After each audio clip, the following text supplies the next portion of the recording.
All right, I'm Tyler, I'm Tanner. and this is Progress.FM. And today we're going to be talking about automation. Specifically, we want to talk about automation and machine learning, machine intelligence. Um, Automation is one of those things that initially people are kind of scared of, or a lot of people are afraid that it's going to take their jobs. And personally, I think that's a good thing. The more crap we automate and,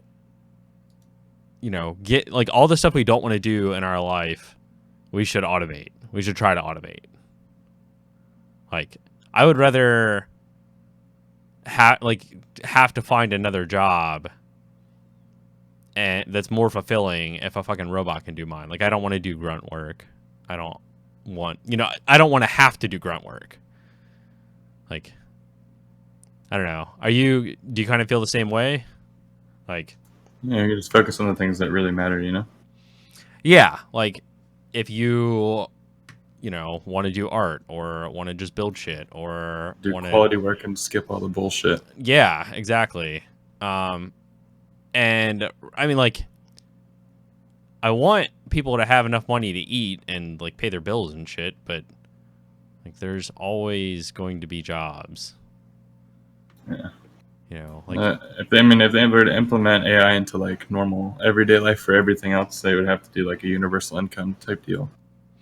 yeah, I do think universal basic income is definitely going to kind of have to be a thing. At least like consolidated benefit, like social benefits from the government. I think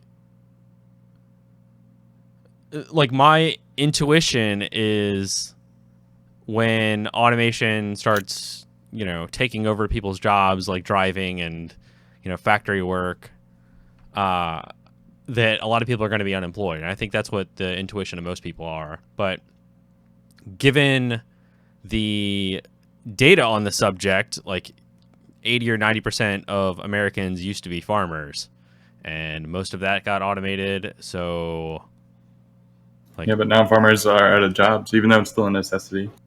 right. But they, like, those people have picked up other work that's just not Yeah, farming. I don't know. I'm against it because I feel like it's ruined a lot of like families' careers, and like Right. like long time like family farmers. Yeah, because they can't compete. Right. But Yeah, that, it's a little off topic, but yeah, well, no. I mean, that's exactly on topic. That's what we need to be talking about is the pros and the cons of this stuff. And like short term, yeah, it's not going to be good for people's jobs, but I think long term, when more people have the ability to spend time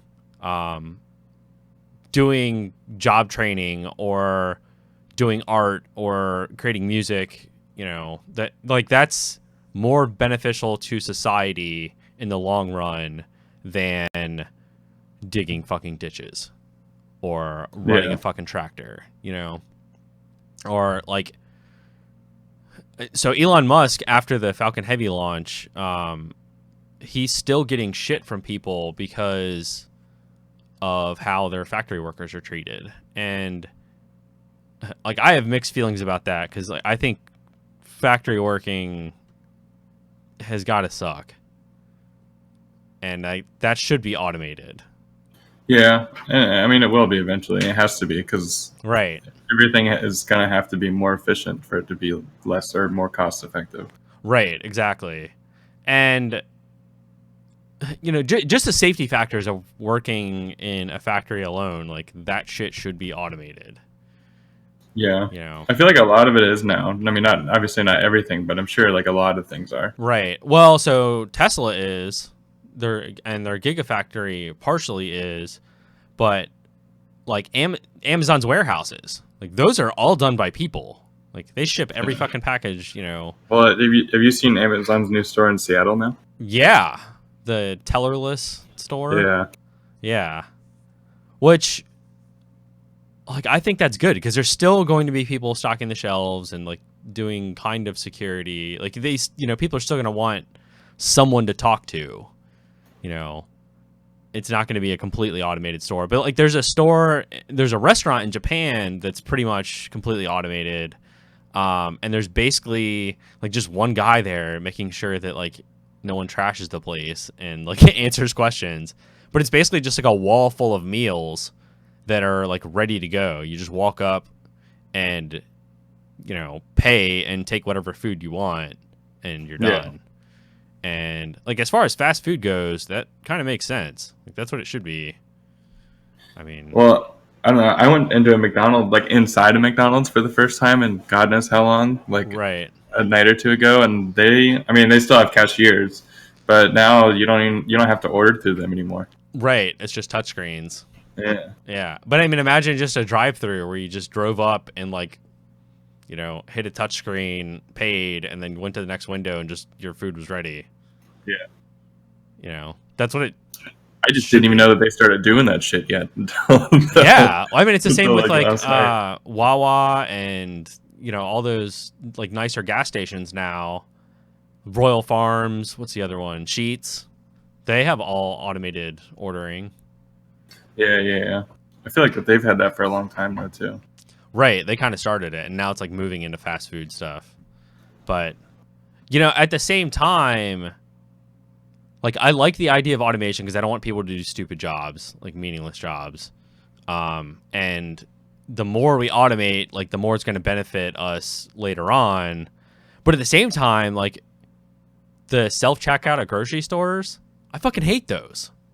They suck. Like, you don't like them? No, they're slow machines, and like anytime you want to do something like slightly out of the norm, it's just basically impossible.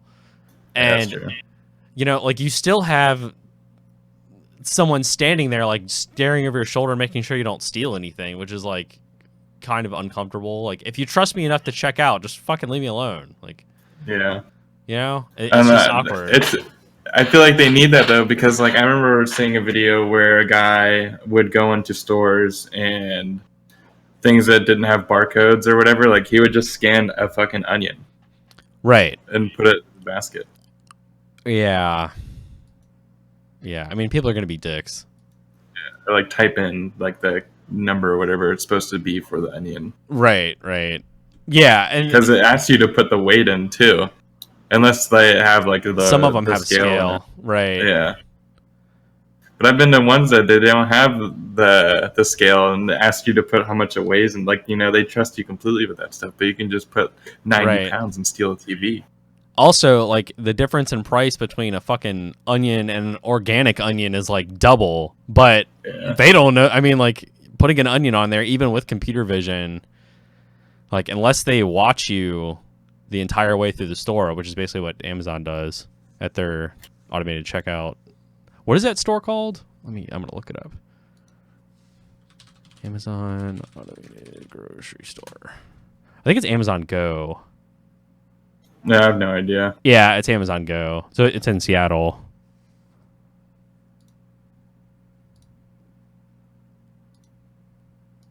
Yeah, I don't know. I mean, I think I Maybe I'll definitely go to Seattle soon since it's only a couple hours away, and I'll tell you how it is. Yeah, definitely. Linus from Linus Tech Tips went. I know. There's a lot of drama about his video. Really? Yeah, a lot. Why? A lot of feminists because he was stealing tampons. He didn't steal them. He returned them. I know, but it's just because, I don't know. It was because he was talking about the fact that he could just return it. Like, return it. Oh. Because you can just go on your Amazon account and they just trust you to just, I didn't mean to buy this, or I didn't buy this. Yeah, he got a lot of shit for it. Huh. I mean, he was still there. I'm like, he didn't get it for free. I'm sure he... Yeah, he didn't do it, but it's just because he said he could. That's stupid. Yeah, he got a lot especially of because shit like for it. his video probably got them a bunch of business. Oh yeah. I knew that was like a concept that they were looking at, but I had no idea that they had opened one until I saw that video. Yeah, I think that's where I learned from it, or learned about it too, was Linus Tech Tips. which is cool because, next time I'm in Seattle, I definitely want to go check that out. That would be sweet. Yeah. Not that I randomly go to Seattle, but anymore. You could. You never I know. could. But I mean, if I'm going to fly to the West Coast, why would I not just go to Portland and hang out with you? And then I guess we could drive there, but yeah, it's not that far away. Yeah, I already burned a lot of my vacation going to the Falcon Like Heavy launch. 2.5 hours. Yeah. I know. How was that drive? That drive was terrible. I bet. It was pretty long. I think it was 15 hours down and then 13 hours back. Yeah, fuck that. Yeah. Dude, it was totally worth it though. That was the coolest thing I've ever seen. Oh yeah, but I remember when we were at Mom's house. I don't remember what launch it was, but not like NASA was doing a launch on what's that peninsula or the island that's right off of Virginia's coast? You know what I'm talking about? The peninsula? Yeah, like right off Virginia's coast. Yeah. That's Hey, I'll be right back. Okay. Sorry, I'll be right back.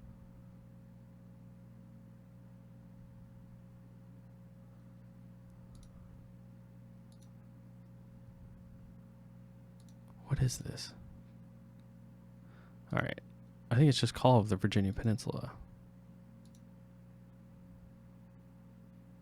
No.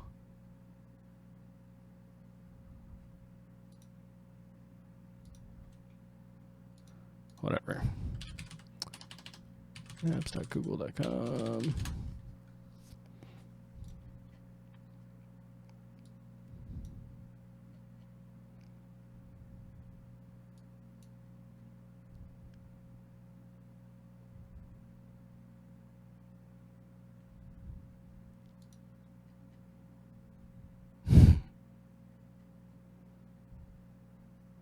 This channel, Kyrgyzakt, is freaking awesome. I definitely recommend it.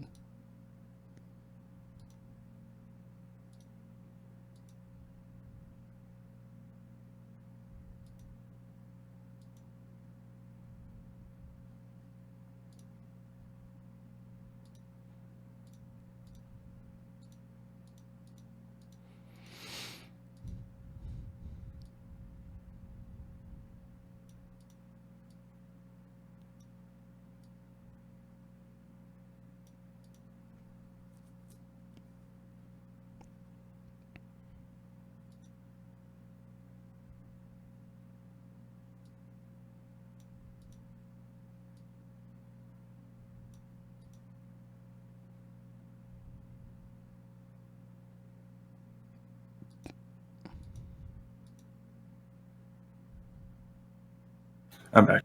Cool. You good? Yeah. Diarrhea. That's fun. I fucking hate biology. Yeah, you know. Yeah. Can automate it away. Yeah. I would take a fucking robot body any day. Get like a automated bathroom chair. God, that's gross. Be like Cartman, but better. Yeah. So one of the other things that I wanted to kind of touch on was something that bothers a lot of people when you start talking about universal basic income and stuff like that. Like, people losing jobs. A lot of people are afraid that, they're just going to basically be paying taxes for people to sit on their ass. And I definitely think some people will, but I don't think most people will. I think people will get bored pretty quickly. Like, there's only so much Netflix and fucking video games you can do before you just want to get out of the house. Yeah. I don't know. I mean, I feel like it would help a lot of more people be more active because, yeah, a lot of the time that I just sit at home all day is because I'm tired of, I'm at work all fucking day. Right. Right. When I don't feel like doing anything. I know, you need a fucking break. But I mean, Elon Musk doesn't need to work. Oh and yeah, Jeff no. Bezos doesn't need to work. Like Bill Gates is retired like twice over and still is still like active in doing things. Yeah, even though they don't need to. Right. Like for Elon Musk, it's because he's doing something that he loves and is able to just do whatever he really wants to. Right. Which is that's money that really enables that. But Yeah, but that goes back to the sense of like he can do what he wants to because he likes. yeah, exactly. I worded that wrong, but that's because I fucked something up on my other monitor. It's all right. Yeah, but like, yeah, if I didn't have to work, I would absolutely not sit on my ass. Like, I mean, we're doing this podcast for free, basically, and this is like, this is a ton of work for what it actually is, and I would definitely continue doing this. Yeah. And probably a lot of other, like, I would think I would contribute to open source code a lot more if I didn't have to work. And I don't know, like it would definitely depend on how much money I had. If I had just enough to like get by, my life would be like pretty decent. But if I had enough money to start a business, then I would probably do that. Yeah. But would you need to start a business if everything is automated? Well, so that's right, and that's kind of what I'm getting at. Is like, no, I wouldn't need to, but I would want to. And it may just be like, let's try Tyler's crazy ass ideas and hopefully don't burn down the fucking house. Like, I would still do stuff. I would still want to build things and program and all that kind of stuff. Oh no, I know. Yeah, but I was just saying, like, if at that point everything's or automated and everyone's on a basic universal income or whatever you want to call it, why would you need to start a business if most likely, I'm not saying everything, but most likely, like, there's already an idea for a business that's already automated and efficient enough that doesn't need any more competition. You know what I mean? Yeah. So okay, so I see what you're getting at, and I don't think like not everything is going to be automated for a while anyway. Oh no, I'm just saying if it were like when we get to that point. Yeah. Yeah, actually, I mean that kind of rolls into the whole machine learning and machine intelligence type stuff, because like right now, like creative jobs aren't gonna go away anytime soon. Like there are a couple of machine learning algorithms to like make music and stuff like that, but they're like pretty niche, and they're not super good right now. Like they're not super creative. They're basically just regurgitating styles of music that are already there, but it's not like actually creative. And like Twitch isn't gonna go away. Like people are gonna fucking play video games for a long time. Whether that's regular gaming or VR or whatever, but that shit's not going away. Maybe no one will be working. Well, everything will be automated, and everyone will just be stuck in virtual reality. Yeah. We'll all be running around on VR chat. Yeah. Have you read? God. Have you read Ready Player One? Yeah, you should. The movie's going to come out sometime in the next year or so. But it's basically about a kid that goes to school in VR, and yeah, I just googled it. Yeah. They're actually already doing that in VR chat. School? Things like that. People are doing like seminars. What was the other thing? I think they were talking about doing. I know some guy just got like this big investment from the company to do all of their training in VR. Damn. They're also, this guy made a bunch of VR games to help prisoners get adjusted to the like outside life before they actually get released. Damn. Weird. Huh. Yeah, like doing simple things like using a washer and dryer like how they are today with like, you know, the advancement of this is for prisoners that have been in prison for like 30, 40 years. For like, Right. you know, Yeah, here's a cell don't phone. understand Here's a what pager. the world is now. Yeah, right. Yeah. Yeah. That's funny. Yeah, because you really can't get by now if you don't understand technology to a point. No, not even a little bit. Yeah. You're fucked. Right. Like, yeah, the last time I went to a bank was probably like 8 or 9 years ago. Yeah. Like, pretty much everything's based on my phone. All bills are online now, pretty much. Like, Yeah. I'm sure they still accept checks and stuff, but Oh yeah. yeah. Like, Yellow Page, I haven't seen a Yellow Pages in a long time. I know. So, God, I can't even think of the last time I saw yellow or white pages. yeah.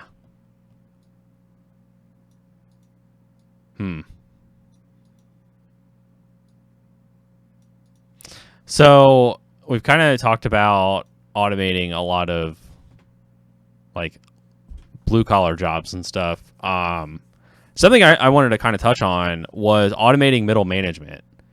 And like that's what really drives me nuts about a lot of companies is it's not the people that do the work and it's not the people like in the boardroom that have the vision. It's the like mid-tier people that don't really want to work.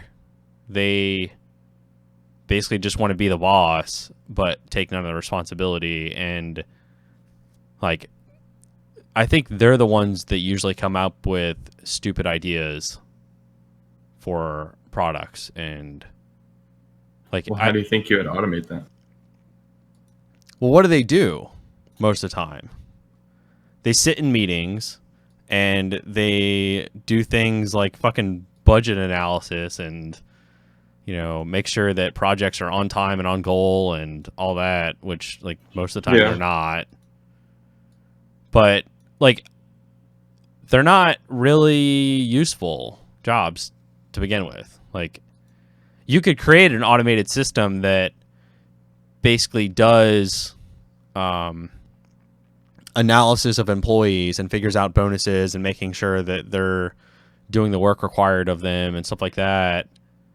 And like you can even do automatic ranking of employees and you know, bonuses. And it would probably be better at like doing projections for like when a task should be done or when it, you know, should be completed, things like that.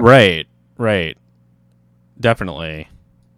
It would be unbiased. There'd be no fucking sexual harassment from your boss. Like, it would basically be the board members that are assigning like major tasks and a computer that's subdividing those tasks and issuing that work out to people. Yeah, especially, or it could also track like what employees are more efficient at what, and then assign tasks that way too. Yep. Yeah, definitely. I don't think that would be tremendously hard either. And then like with cryptocurrencies, like you could just roll a whole business that way. Yeah. Like I have some ideas for automated businesses like that. One of which is going to be our next podcast episode, which is on advertising and how much I fucking hate advertising. I think it's the devil.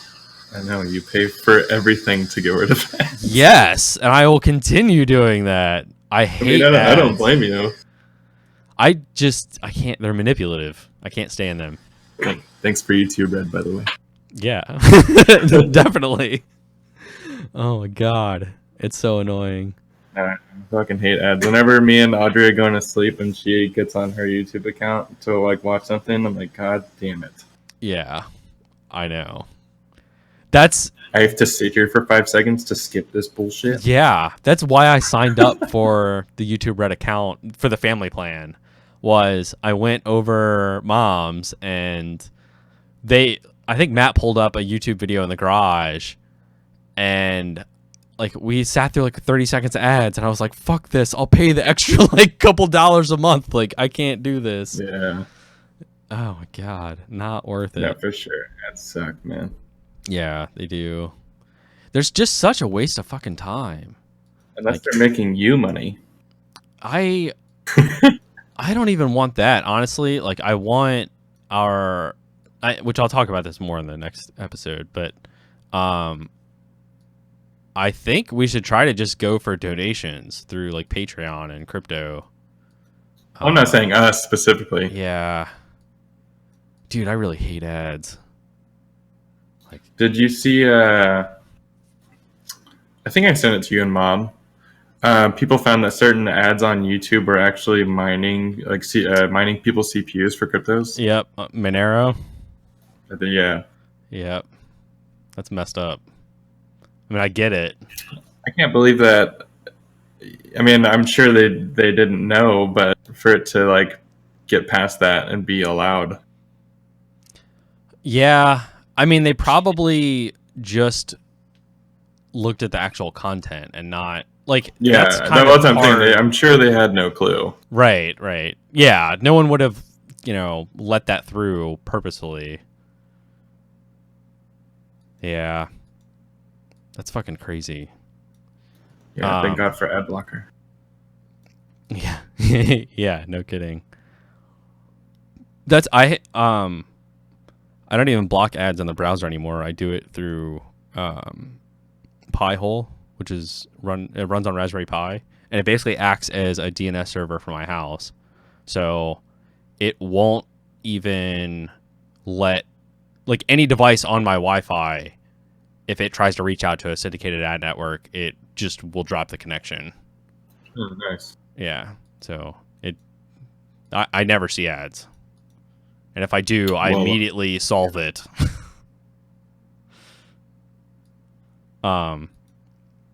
Going back to the automated business stuff, which we've kind of talked about this before, but I think we should automate government. Like, most government jobs could be automated.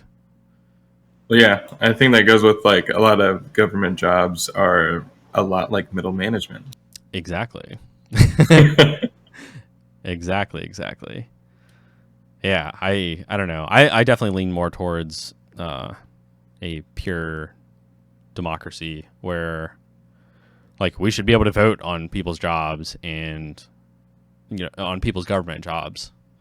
You want to make a robot Trump? I think that's already done. Or like a robot Trump Hillary hybrid.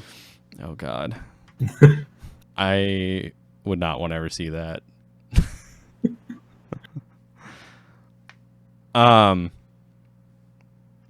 So how much do you understand about machine learning stuff so far, like neural nets and stuff like that? I mean, I know some. I definitely don't know as much as you, but I mean, if you I don't know as much as a lot of people. Yeah, like I don't know. If we were to talk about it, like I'm sure I could just pick it up. Yeah, that's fair. If that makes sense. Yeah. So one of the key things that I wanted to touch on with specifically machine learning, which is basically the state that like machine intelligence or like artificial intelligence is at now. It's sort of like we're basically at a what's called narrow AI, and that's just generic machine learning. Like, you're basically doing statistical analysis and finding patterns in data and just using that as your bias.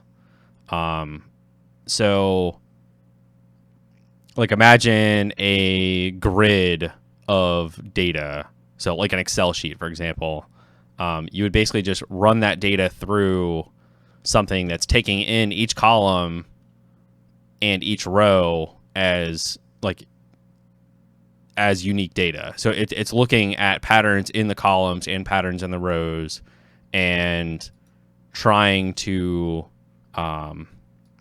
like pull out relative data, like relative information out of it. Mm-hmm. I don't know if that makes sense. That's probably not the best explanation, but that's all machine learning is now. Yeah. Well, I was gonna say I think I get what you're trying to say. Yeah.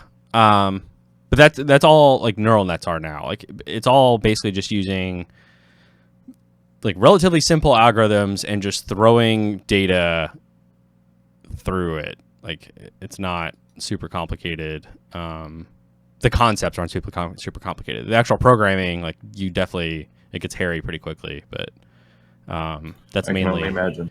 Yeah, I mean that's mainly like trying to figure out how to get it to run efficiently and like getting it to actually do what you expect. Yeah.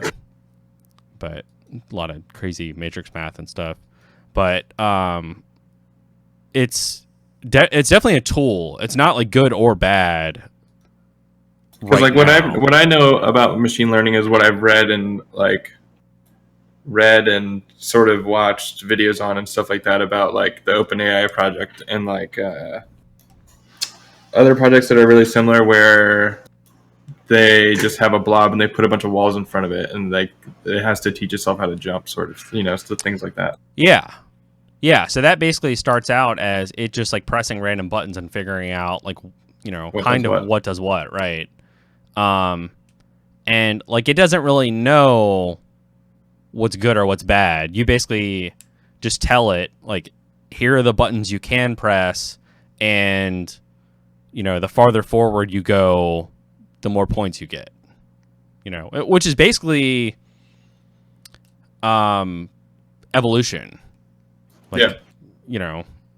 It's just done under our control. Well, I don't remember, and I'll cover this in the OpenAI episode that I want to do too. But did I ever talk to you about that much? Like the whole OpenAI, like the OpenAI project at all? We've talked a little bit about it, but not, I don't think enough at all. So like there were certain things in it that really kind of like blew my mind. I don't know, maybe it was Mom, or I think it had to have been you. But like the OpenAI bot like used a lot of mechanics that I never thought a robot would be able to teach itself. Right. Like in Dota, there's like waves of minions that come down the lane, and one of the like mechanics or like techniques that players use is they'll stand in front of them to block them so that they're farther on their side of the lane. And the bot taught itself to do that. Mm-hmm. But I would have never thought of that. It would have ever been able to do that.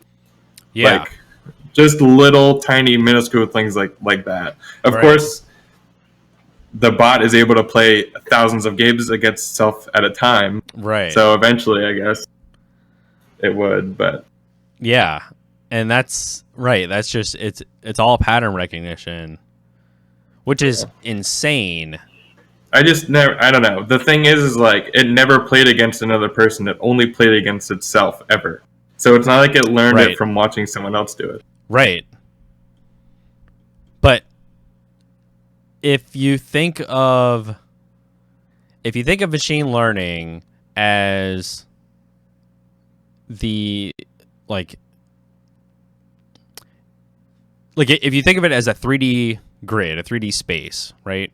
It's basically just following optimal paths to get from point A to point B, right? Mm-hmm. Which is essentially how our brain works. Like when we learn, we encode memories and stuff like that, we're making connections from one neuron to the next in optimal paths. And the more we use those, the more they're reinforced. And we have biology issues, like when you remember something, by remembering it, you change some of the details, which kind of sucks. But yeah, I forgot the name for that. Why that happens? Yeah, I don't remember it either. But the concepts are kind of the same.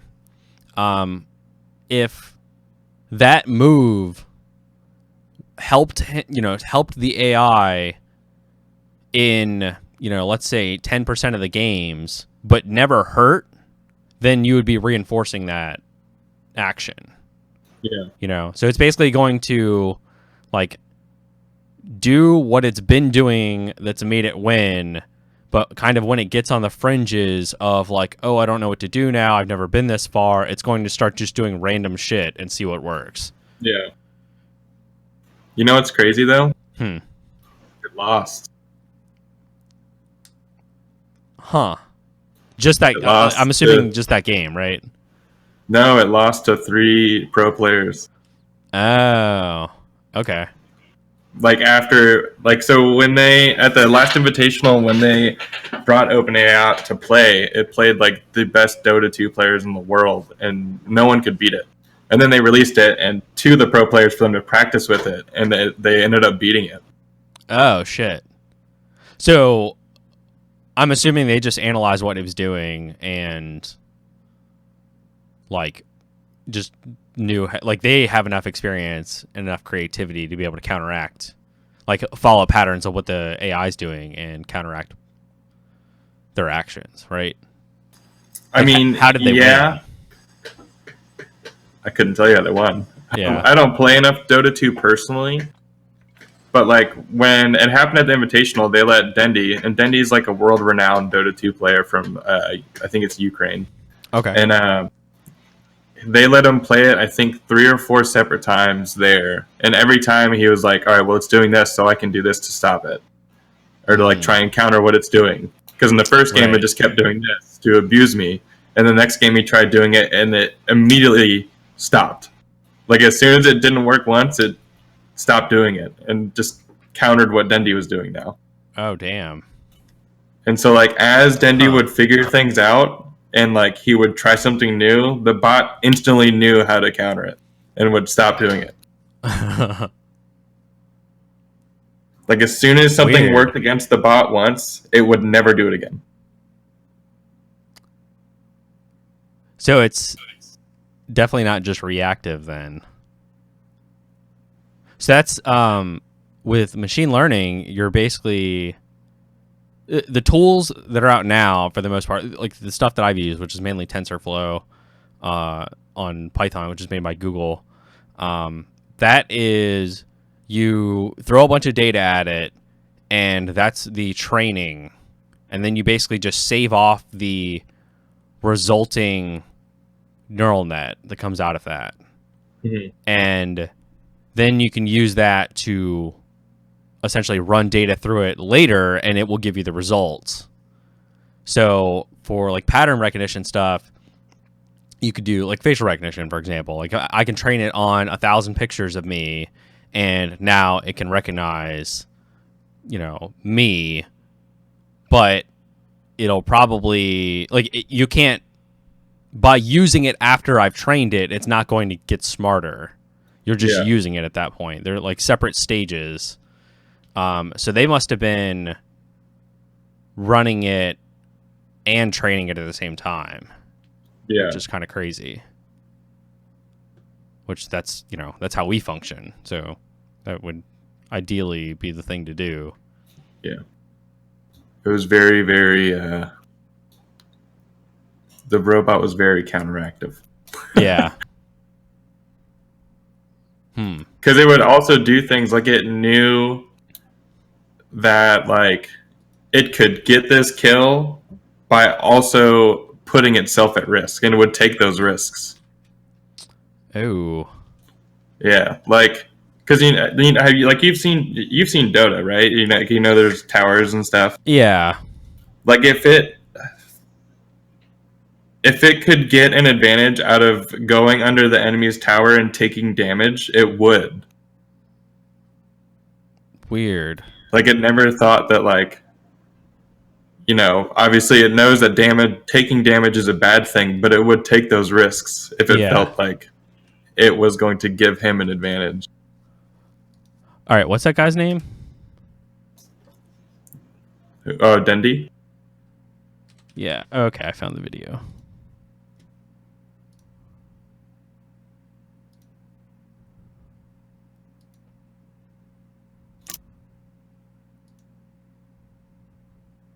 Yeah, shenanigans. Okay.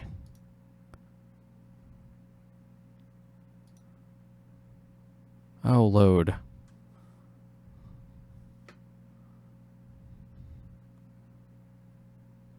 I'm not super familiar with Dota. Yeah, like backtrack it some to like the beginning of the game.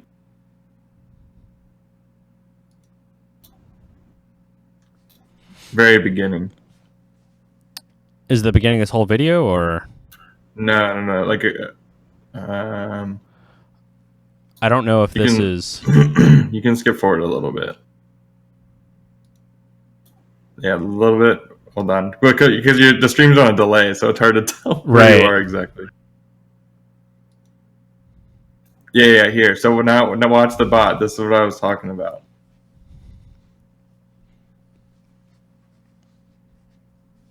If it'll show it.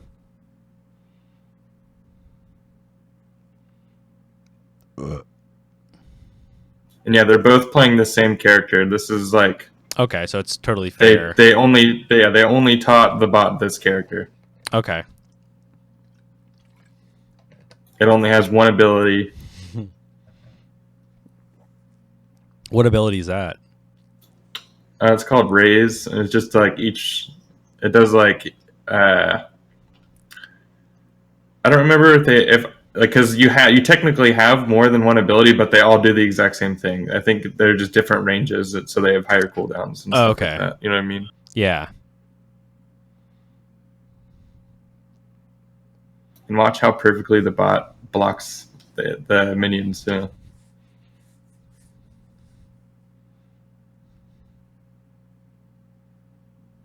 Like, watch how much of an advantage, because Dendy's doing it too. But watch how, like, comparatively, how much better the bot is at it. Okay. So why are they blocking the bots? To get an advantage to be farther into their own lane, so that they can be under their tower more. Okay. See how far pushed back he is? Right.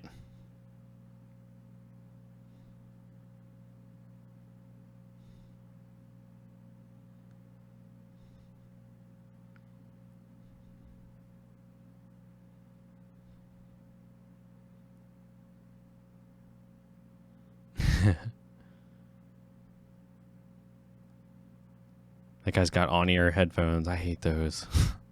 They're so uncomfortable. Yeah, I don't know why at events like this, like all of the casters and stuff wear those. I don't know. Why wouldn't you get nicer ones? I know, right? They just crush your ears. Yeah. But yeah, you can see like the bot's not afraid of taking damage. Right. Yeah, he's pretty aggressive. Yeah, he's super aggressive.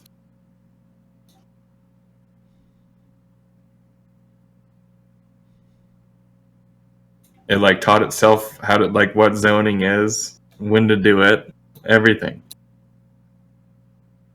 Huh.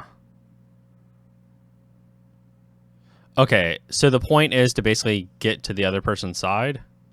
Yeah, to get into their base. So like each lane has 3 towers, Okay. and then you get to their base, and you have to destroy like their main building. Okay. It's like the basic idea. He has a lot of health gone. The bot? Yeah. I it doesn't care. It knows it'll win the fight.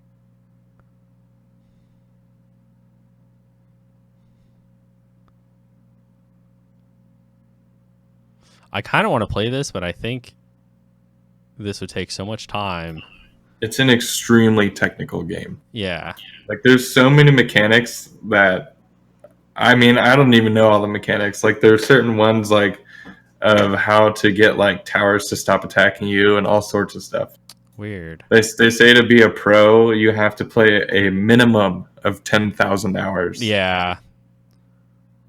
That's basically the mastery level, which... Oh my god! So the other day, when I got back from the Falcon Heavy launch, I did some rough numbers on how many hours I've ever spent driving. It's pretty high. Oh yeah, I'm sure. Like I put 90,000 miles on 2 cars, and then 30,000 miles on the Jeep, and then that doesn't even count when I drove overseas, and that was like Yeah. And your other cars. 3 years. Right. Yeah, that doesn't count like my car in high school or anything. Yeah. And that still came out to like 3,000 or 4,000 hours. I was like, oh my god. It's way too much driving. How many miles are on your Scion? That was like 90,000, and then I sold that to Brendan. Oh, you did? Yeah. Oh, nice. I didn't know you did that. So that must have been kind of recently then, because last year you still had it. Yeah, that was like 9 months ago. Oh, okay. Yeah. All right. So now he's getting resurrected, or like how many lives do they have? Or okay, you're basically just building points. Is that what at the top? The point to the top where? Yeah, where, the where? 0 and 1, top middle. Oh yeah, it's because the bot killed him. Okay, so I think they do. I think they're doing like a first to 2 kills or 3 kills. I don't remember exactly. Okay. Or if you conquer their whole base, is that what it is? Yeah, but like in this, just for this, they're just doing the first to like 2 or 3 kills. Okay. Normal games, you can kill as much as you want. Okay.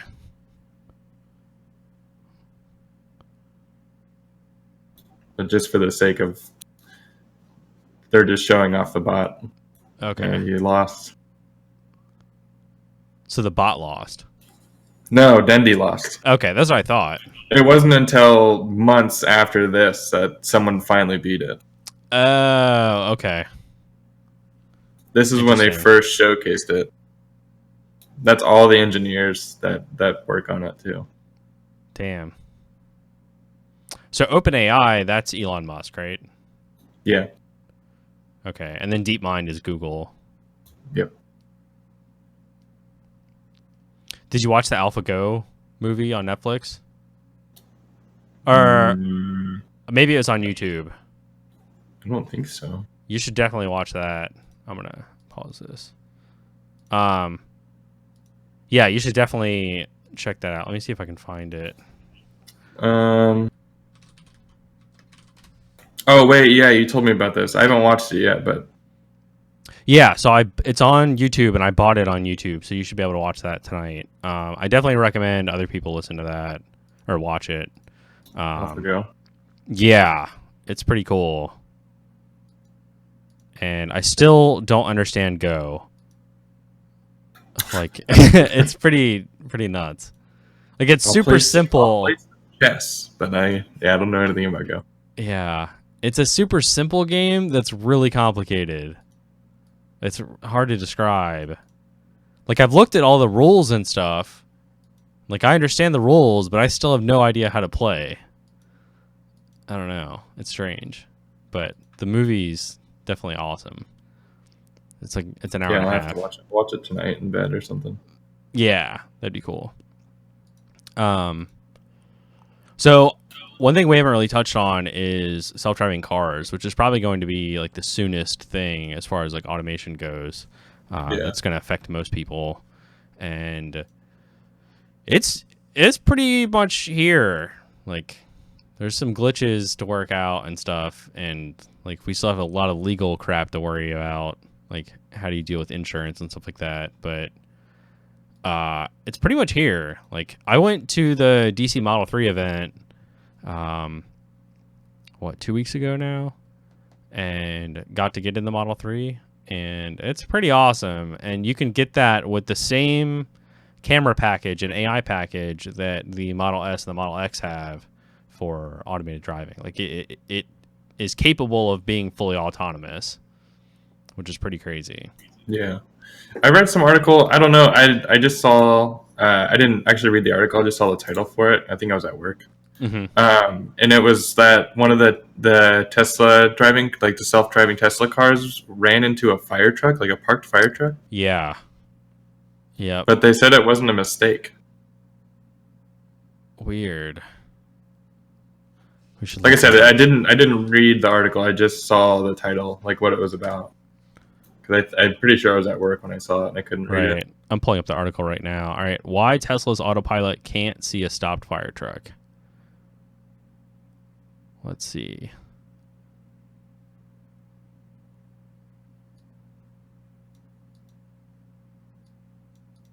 All right. Can't detect all objects and may not brake, decelerate for stationary vehicles, especially in situations where you're going over 50 miles an hour. and a vehicle you're following moves out of your driving path and stationary vehicle or object is in front of it instead. Interesting. Huh.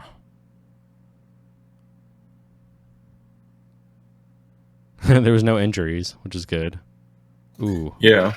Well, and that's the thing that I was going to mention with, like, you said, how are we going to figure out insurance and stuff like that? But, like, if autonomous cars are supposed to completely prevent car accidents and things like that, and technically, I mean, that's what they're really supposed to do. Like, right. Then I feel like there wouldn't be a need for insurance. Kind of. I mean, so there's still Except for, well, I guess there's still like weather and stuff like that too. Right. I mean, like you still have homeowners insurance and renters insurance. Like, and your house isn't going to run into anything. Like, shit can still go on. Like, you know, it'll still happen. Yeah, but you also, I mean, certain situations, I feel like you don't, because like you're legally obligated to have car insurance, but you're not legally obligated to have homeowners insurance. You are if you have a loan. Yeah, but if it's your house, right? I feel like that's different. For me. True. In my eyes, that's different. Yeah, I see where you're coming from. Because of course, the bank wants you to have insurance. Right. They don't want to lose out their money. Yeah, exactly. But I don't know. But for me, it's the legal obligation. Yeah, and I get that. I still think, like, the car can still hit a pedestrian. There can still be, like, weather things that, yeah, like your car could go off the road or whatever. But yeah, like I definitely agree it shouldn't be a legal requirement at some point. But during that transition, we have to figure out, like, who pays for the insurance. Like, is it the driver when you're not driving? That doesn't fucking make sense. Is it the auto manufacturer? Like, well, they're not really driving the car, you know, and they're not going to want to take that burden. Yeah, but you also know when self-driving cars and stuff do come out, the companies are going to advertise, like, you know, impossible to get in a car accident and like 99% accuracy and things like that. I mean, I don't know. I don't think they will, because that's like liability. Yeah, right. That's, you know, them saying that they'll take on the risk, which they never fucking will. I just feel like they would, just because it's a brand new thing and they're all competing as like advertising crap. Yeah, that definitely may be the case. So Tesla has our own car insurance. I didn't realize that. I just googled that. I didn't know that either.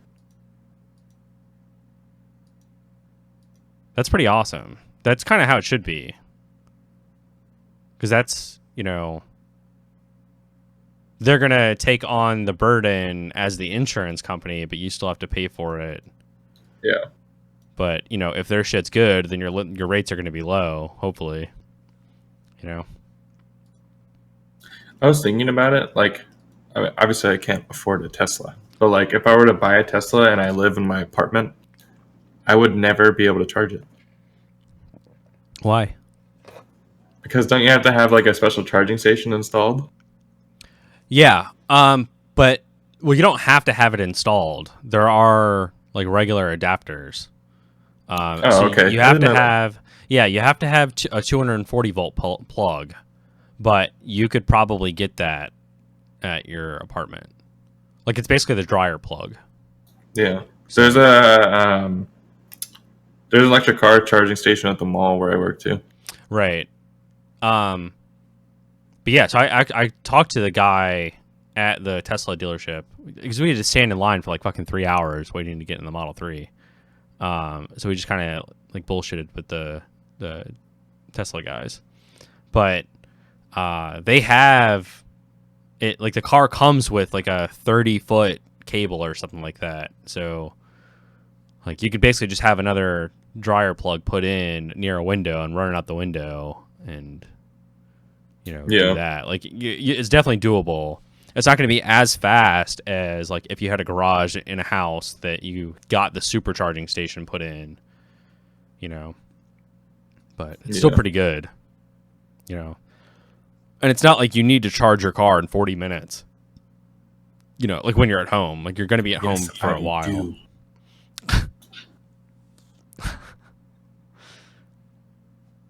I don't know. I think it's pretty feasible. I've been trying to figure out how to afford one, and I know I shouldn't. Crypto needs to go up a lot. If crypto just like did like an order of magnitude jump, I would definitely buy one. But I don't know if that's going to happen. Maybe. We'll see. So one of the big, one of the obvious pros for self-driving cars is there's almost 40,000 people a year that die from car accidents, and that's pretty fucking terrible. And like I live in the DC area, and there's idiots on the road all the time. And, you know, people that sit in the left lane and don't use their blinker and are texting or just like not even fucking with it at all. They're just like spacing out. I've seen people like reading paperback books driving. Like, it's fucking nuts. Like, it's pretty terrible. It's only getting worse. I know. Yeah, the more distracting your phone gets, the less people are going to pay attention to driving, which is pretty nuts.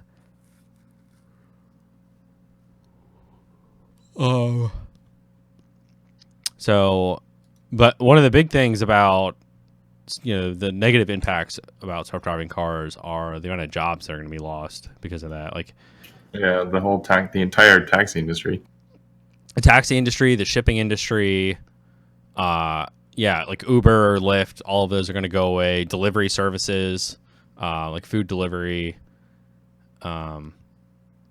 It's pretty nuts. Like when you actually think about how many people that's going to affect, it's a pretty high percentage. Actually, I looked it up recently because I read it in an article. Number of people.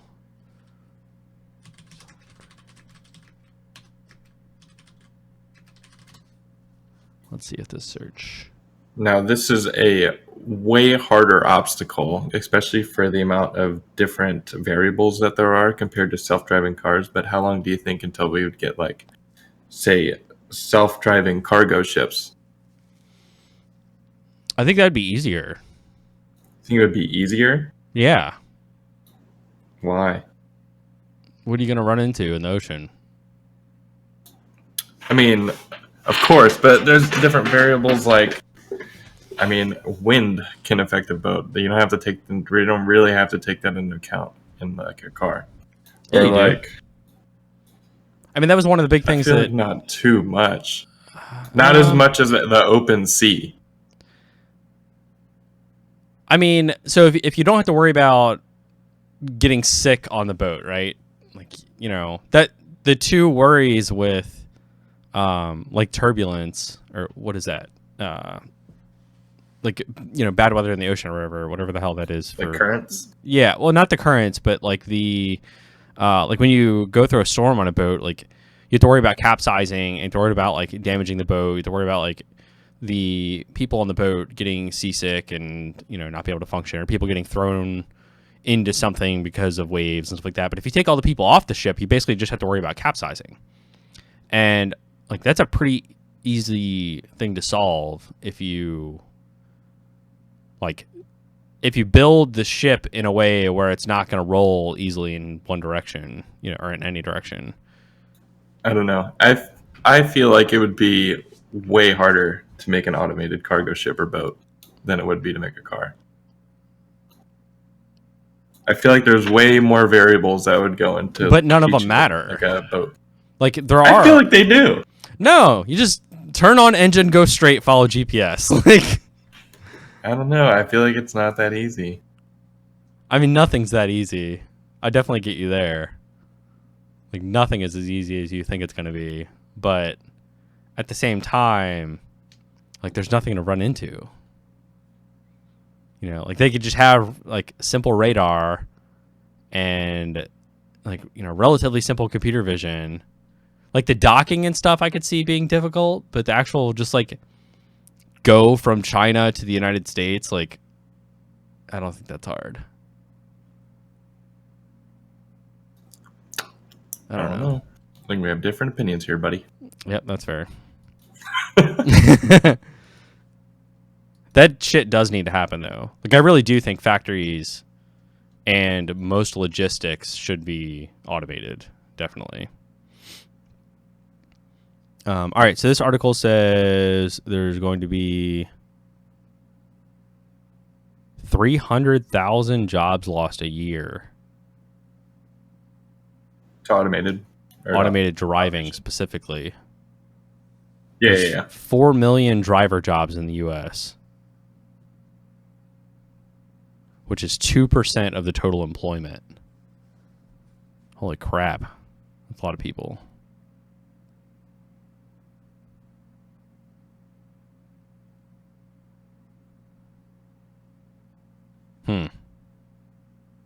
So 2% of the population.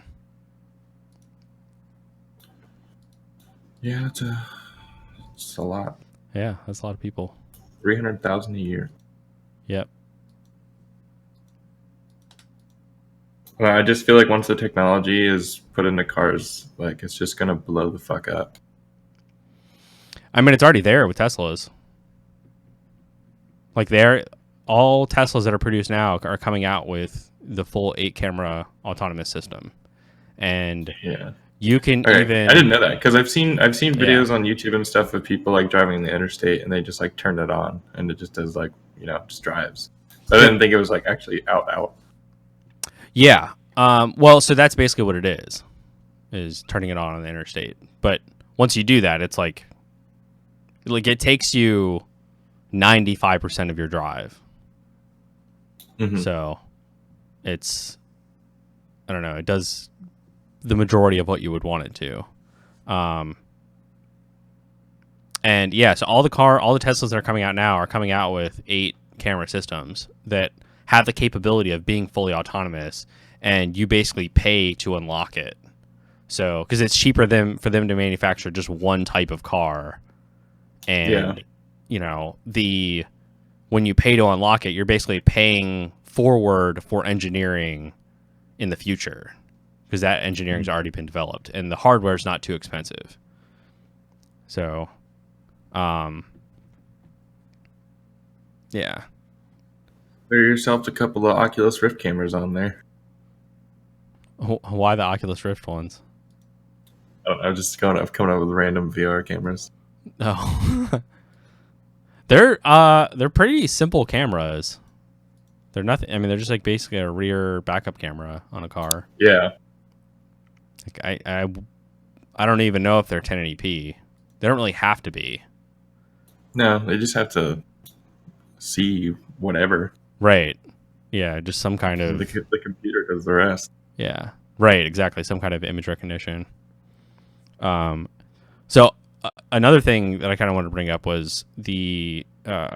which I've thought about this quite a bit. The implications behind self-driving cars. People are going to lose their jobs if their job is driving. But there's also a lot of secondary things like cops, like traffic cops.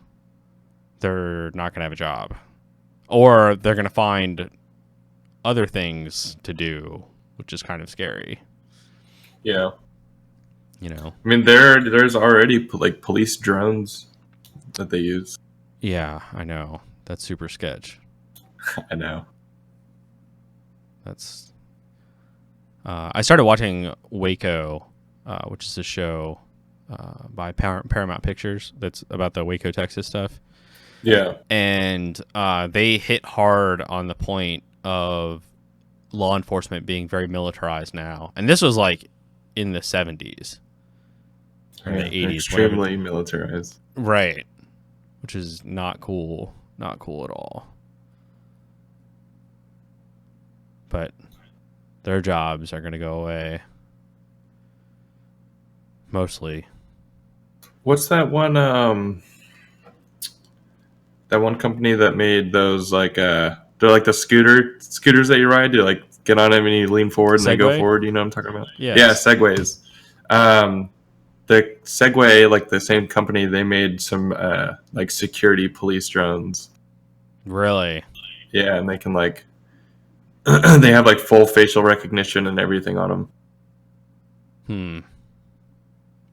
Yeah, DJI, the Phantoms, do a lot of that too, and they're not too expensive. Although I've had a lot of trouble with mine, and their customer support really sucks.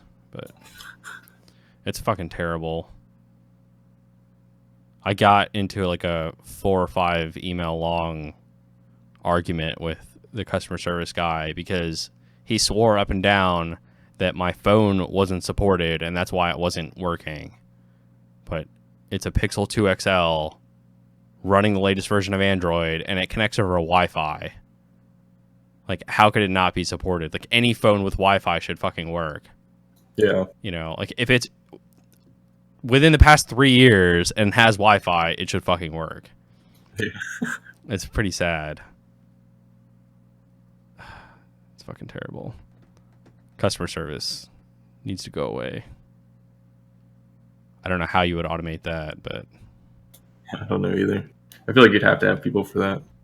I don't know. I mean, if you think about it, like if you think about Amazon's approach, like you basically have as little customer service as possible and you only deal with customer service if it's like more high ticket items, you know, like if someone has to dispute something that's $4, like you might as well just fucking refund it. Like you're going to spend more paying someone to deal with a customer service problem, you know? Yeah. Yeah, that's true. And like, I still don't really know how you would deal with it, even if it was like a big ticket item, like to automate that process. yeah, no, that, I mean, like the more expensive you get, the harder that gets. The more you wouldn't want to automate that. Like you wouldn't, I don't know. See, blockchain stuff kind of, yeah, I don't know. Blockchain stuff kind of makes me question that kind of stuff because you could automate really large transactions and just have basically like catch cases of like if the buyer isn't satisfied, this is what you would do. If the seller isn't satisfied, this is what you would do. And like all parties would agree on those rules before they went into the contract. I don't know. I'm sure someone would come up with some sort of like just absolutely brilliant idea of how to deal with something like that. Yeah. Yeah, eventually. I don't know. Who knows? Maybe Google Assistant. Yeah. Yeah, Alexa and Google Home and all that. Yeah. Like if you just train it on enough customer service data and like a company could basically just pick what its boundaries are and what it thinks is fair and then just let it go. Yeah. Because like all it really needs to do is like have a conversation and try to resolve the issue as fast as possible. Yeah. You know, that seems doable.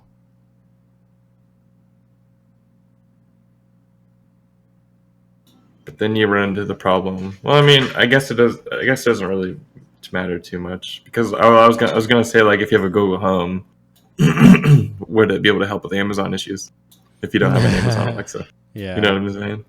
Right. But both, I think, will be available on the phone pretty soon. Like Google Assistant already is, but like the Amazon, like their voice assistant will probably be rolled into their app soon. Mm-hmm. If it isn't already. Like I don't think that'd be too hard. And it's not like Amazon has a phone to put it on, you know. Like Siri, they have the iPhone platform that they could use. But Amazon really doesn't have a physical platform. The Kindle, but that's kind of a joke and just Android, but yeah, they would have to roll it into their app to just have more adoption. Dude, Kindles are freaking sick. They're nice, but they're just Android. They're nothing crazy.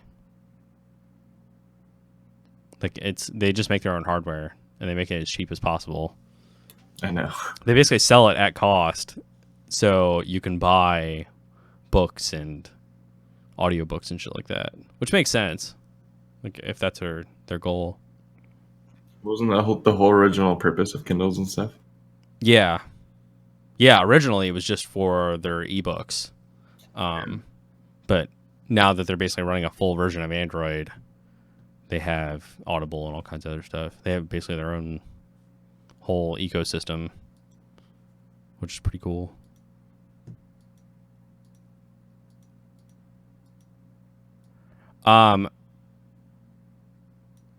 So Elon Musk is pretty terrified. I don't want to say terrified, but definitely worried about machine learning getting out of control, which I definitely think that is very feasible pretty soon. Yeah, I definitely recommend listening to that Sam Harris podcast because they touched on, let me see what it was called. They touched on a lot of interesting arguments for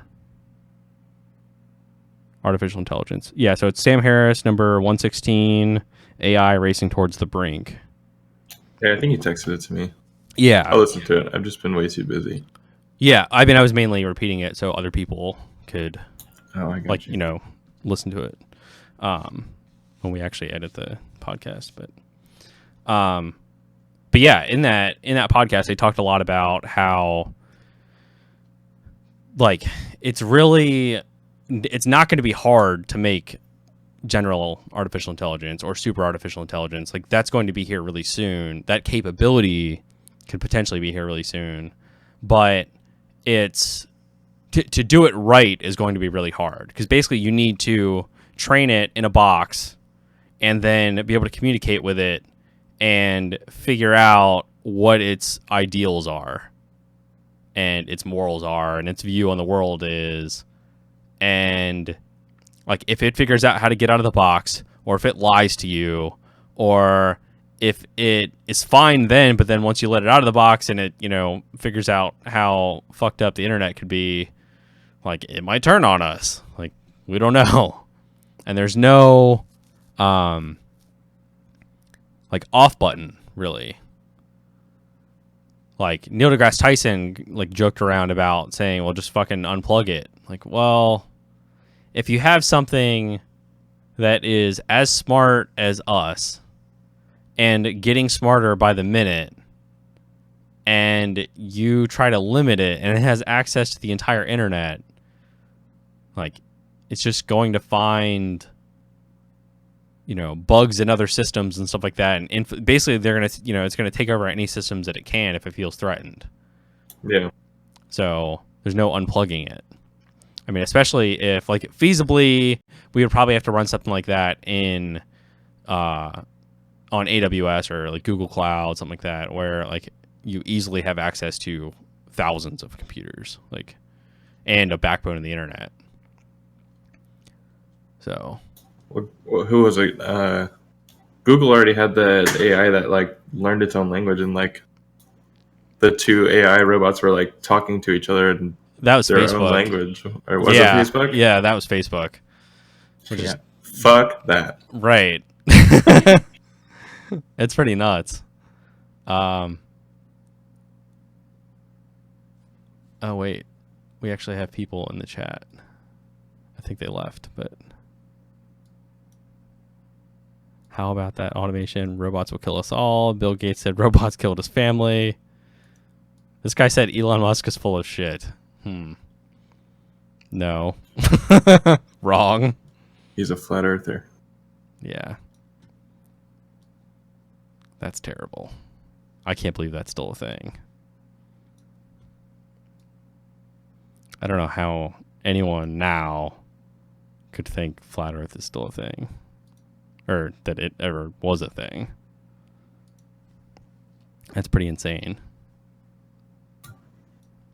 Because people are super ignorant. Yeah. That's fair.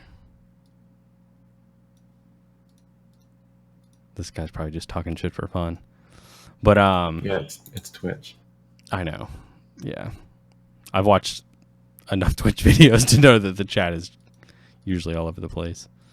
But yeah, so I don't know. Elon's pretty terrified of it. I am optimistic about AI.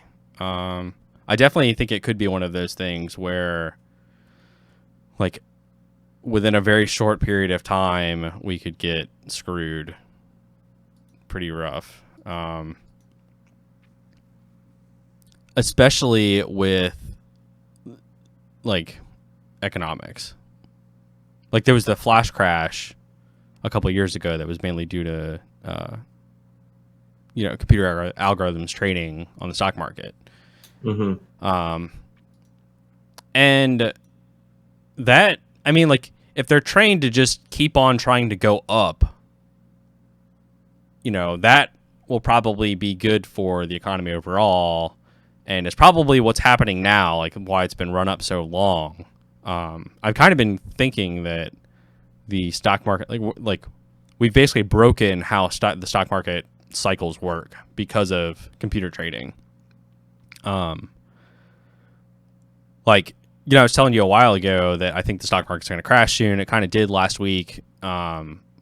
But I don't think it's going to crash nearly as hard as it did in like 2008. Mainly because it's all computer traded. Yeah, it's all automated now. Yeah. Like, people aren't going to have that many emotions. Or like the machine's not going to have emotions when it's trading. Yeah, and someone suddenly dips. Right. Yeah. And that's the thing. It's like that's why stock markets crash usually a lot faster than they go up, is people panic and they sell. But if computer's trading, they basically see like these stocks are cheaper now, so I'm going to buy them. Like, yeah, which kind of like that definitely gets weird, especially when you look at the crypto market and how many pump and dump groups there are and how much automated trading is behind that, because it's basically unregulated and global and 24/7 with, no one really keeping tabs on, who's doing what. It's just a fucking completely open market, which is pretty awesome. Did I tell you the other day? I don't know if I texted you or not. I meant to, but I don't remember what day it was. But it's still listed as the 121st biggest coin in the crypto market right now.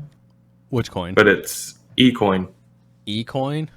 Yeah, so it's a fake coin. It's not really a fake coin. It's a dead coin that got sued by the Swiss government, and it has been basically out of development and dead for like the last 6 months or like a year or something like that.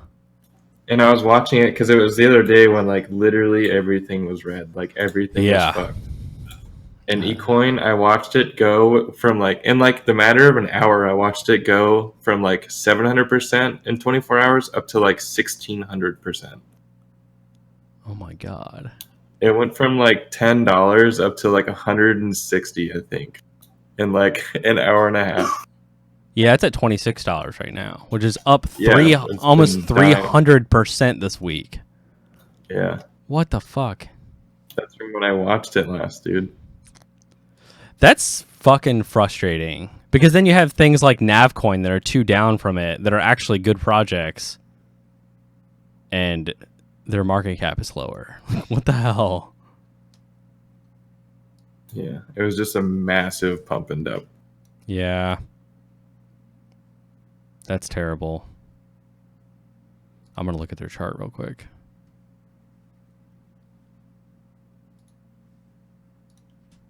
Oh, God. Yeah, that's pretty nuts. Yeah, it got up to $207. Oh. This says 290 at its peak. At its peak? Yeah. Dude.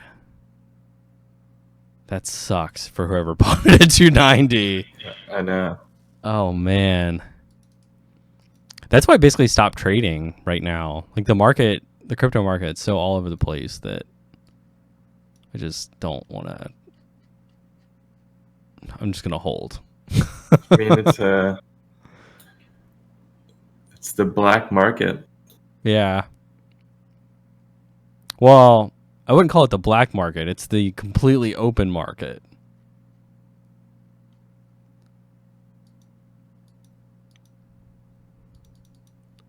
I Oh. don't know, dude. It's just so crazy. Yeah. That's Like the nuts. smallest thing can put a coin from being like 5 cents to being like 15 in like a day. Yeah. A couple hours. Yeah. That's pretty nuts. Yeah, I mean, a lot of that's machine learning stuff, or like people doing automated trading.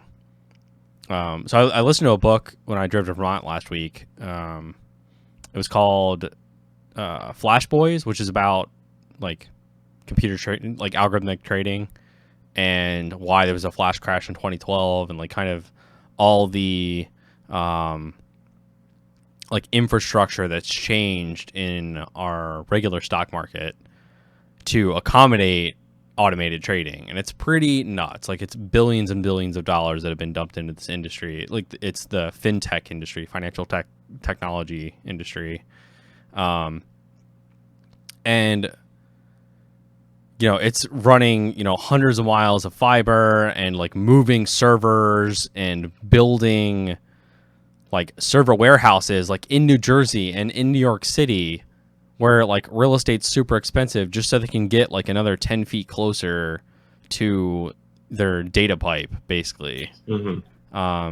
It's absolutely nuts, like how much that industry has pushed technology, specifically in fiber and like in network switching and stuff like that. It's pretty crazy. So like there's definitely a lot of good things that are coming out of machine learning. There's a new sensor that I read about. This was a while ago. I don't know if I can find the article, but there's a new sensor that basically is supposed to go replace your camera cell phone that can detect like cancer and all kinds of shit like that, like skin cancer specifically, using machine learning and multispectral cameras. So cameras that use more than red, green, and blue, like see in the infrared and stuff like that. Which that's going to be pretty nuts when like you don't even have to go to the doctor. Your phone's basically, 80% of your doctor as far as like diagnostics. It's pretty nuts. Save a lot of lives. Yeah. We're on our phones enough as it is anyways. Might as well add some more shit. Yeah. Yeah. Oh, so that's one thing I've been thinking a lot about. Is after seeing the Falcon Heavy launch and stuff, I definitely want to go to the moon and or Mars, and I'm going to do whatever the hell it takes to do that. But there's a big difference in visiting versus living there. Mainly, you have to build infrastructure. I actually looked at this recently. You know how much a round trip cost to the moon is? $5 million. $750 million. Holy fuck! Right now, right? Yeah. So that's going to drop significantly soon, though. So the Falcon Heavy, I forgot, it can lift like 64 metric tons to orbit for like $90 million, I think it was, which is like an order of magnitude cheaper per ton than anything else. But that's going to drop significantly when the BFR comes out. So theoretically, you could put like a few hundred people in that, and it would only cost $250,000 to get to Mars. Yeah. Like if everyone divided up the fuel. And like I definitely think that's going to be doable soon, but the infrastructure isn't going to be in place. So I don't know how they're going to handle that. I actually want to try to figure out how to help with that problem, like how to automate manufacturing on Mars and on the moon before we get there to start building infrastructure. Yeah. Because it should be relatively simple.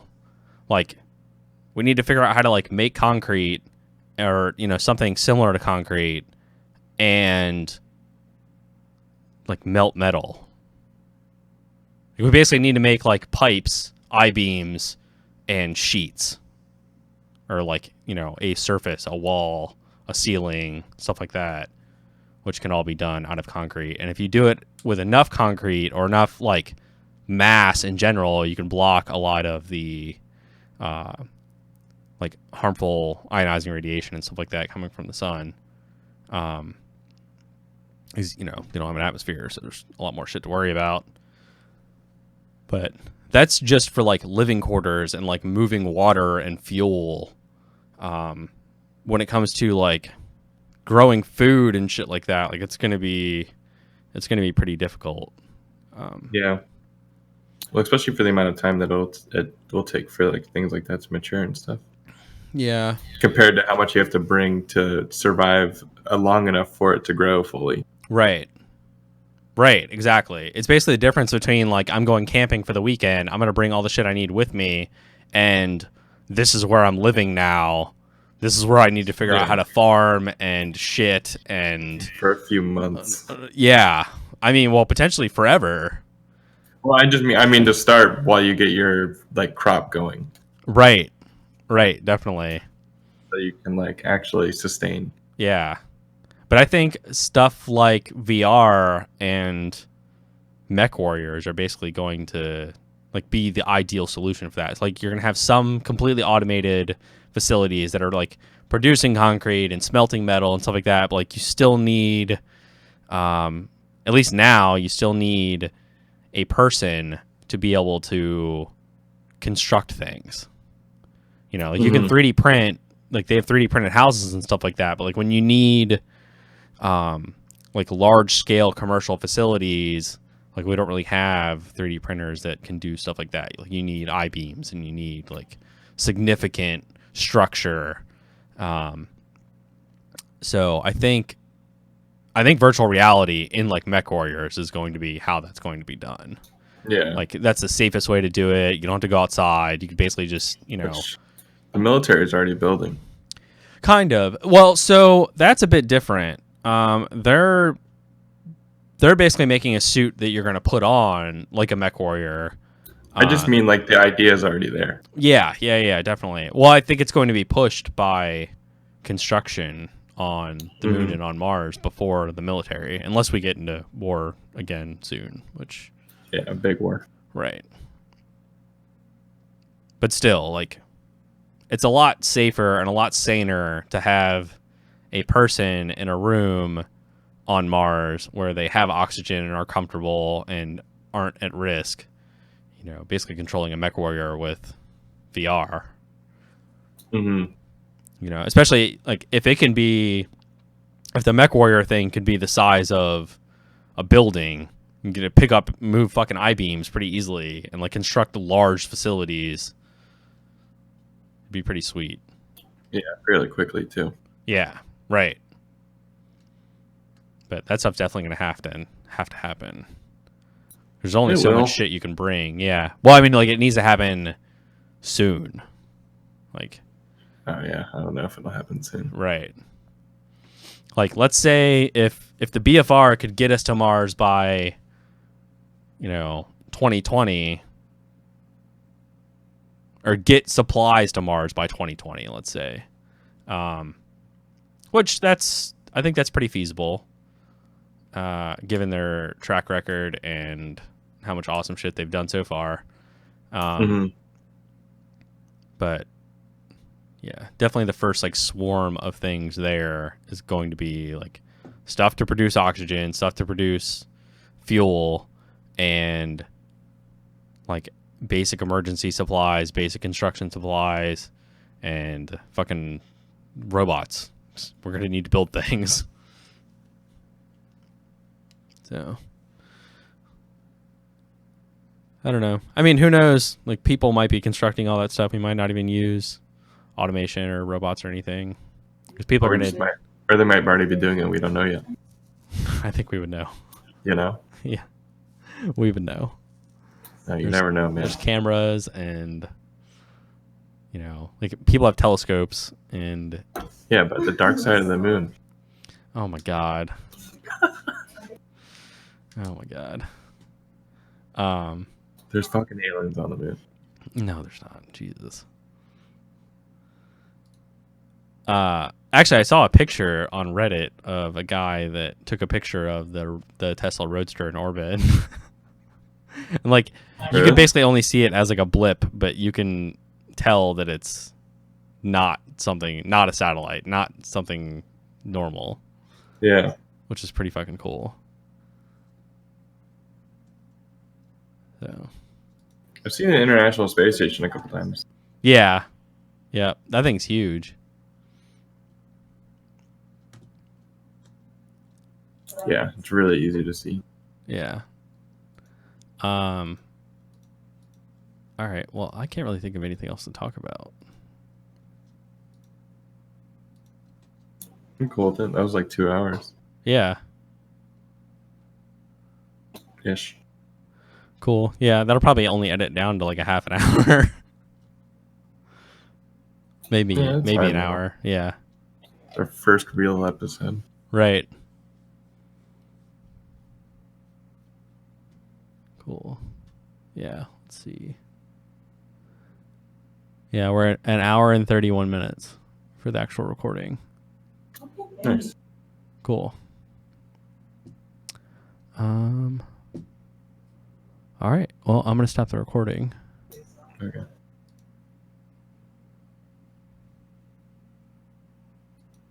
And I'll just record I'll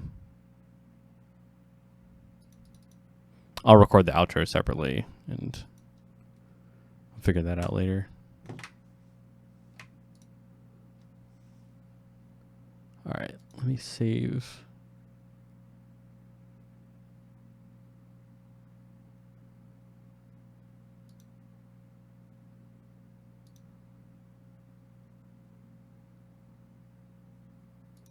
All right, I think that's saved. Cool.